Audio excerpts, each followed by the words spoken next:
When you think about it, an animal's body is made of, well, trillions of individual cells. So, how on earth does it all work together as one single unit instead of just being a chaotic mess? That's the huge puzzle of structural organization. And honestly, it's one of the most incredible solutions in all of biology. Seriously, just think about it for a second. Billions, even trillions of cells, and each one has its own specific job to do. How do they all coordinate to handle everything from, breathing to just thinking a thought? It's definitely not chaos. No, it's this beautifully structured system. And today, we're going to see exactly how it's all put together. So here's the plan for this explainer. We're going to break that system right down. We'll kick things off with the body's basic blueprint. Then we'll scale up from individual cells to entire systems. After that, we'll see it all in action with a really cool case study, the frog. And finally, we'll connect it all back to the most important thing, survival. Okay, so the big secret to managing all these cells? It's actually a concept you've probably heard of before, maybe from economics class, division of labor. It's that simple. The body just splits up all the work, so every single cell has a very specific role to play. If you think about a single-celled organism, like an amoeba, it's a total jack of all trades. It has to do everything by itself. But, their model just doesn't scale up. To build a complex animal, you just can't have every cell trying to do every job. You need specialists. You need your nerve cells, your muscle cells, your blood cells, and each one is perfectly designed for just one task. Okay, so how does the body actually organize all these specialists? Well, it uses this really clear hierarchical structure with 4 distinct levels. I like to think of it like building with Legos, right? You start with the smallest little brick and you build your way up to this big, complex model. And here it is, that ladder of complexity. We start at the bottom with cells. Then, a bunch of similar cells group up to create tissues. Tissues then come together to build an organ. The heart is a great example. And finally, all these organs work together in what we call an organ system, like the whole circulatory system. See how that works? Each level builds right on top of the last one. It's a really powerful and, logical way to build a body.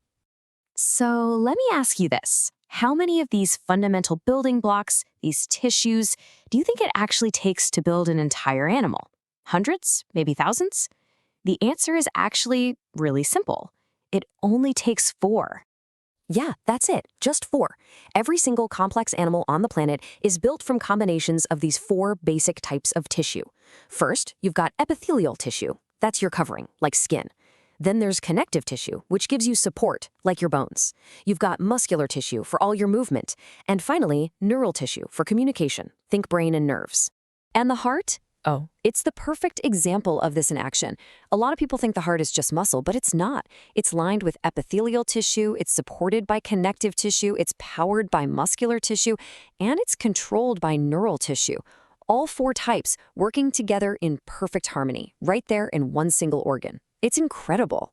All right, so to see how all these principles come together in a real-world example, we're going to zoom in on a classic model for anatomy class, the Indian bullfrog, also known as Rana tigrina.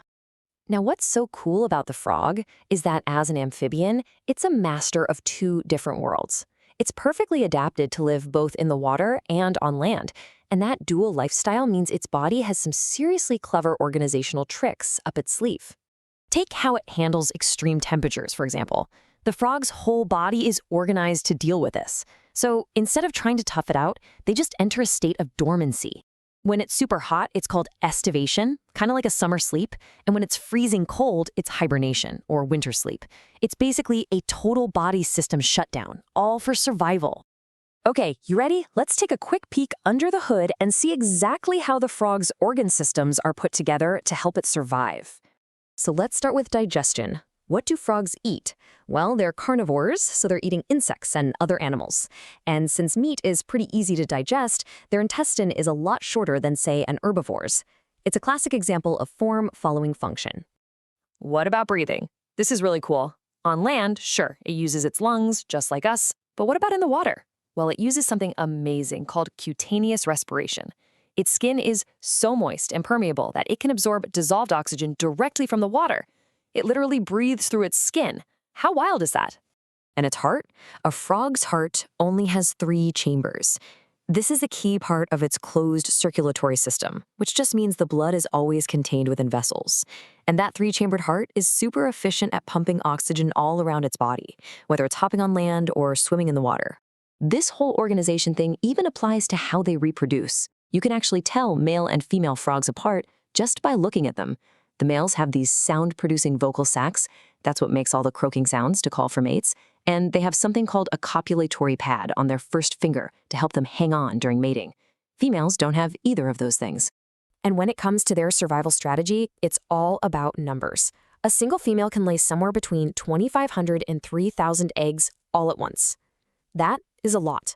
By fertilizing them externally in the water, they're giving that next generation a really powerful fighting chance to make it. Okay, so we've seen the hierarchy, we've looked at the 4 basic tissues, we've dived into the frog's anatomy. But let's zoom back out. What's the big picture here? Why does all this complicated organization matter so much?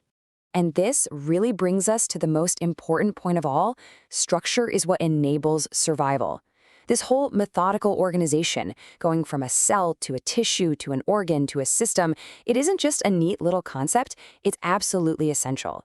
It's what creates an efficient, coordinated machine that's built to adapt, respond, and ultimately to thrive.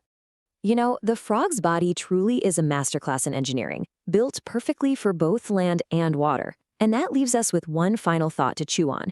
If this is the blueprint for an amphibian, just imagine what other amazing organizational blueprints nature has come up with. What about for a bird that flies, or a whale that dives deep in the ocean, or even a tiny insect that crawls? The basic principles are always the same, but the results, they are just endlessly fascinating.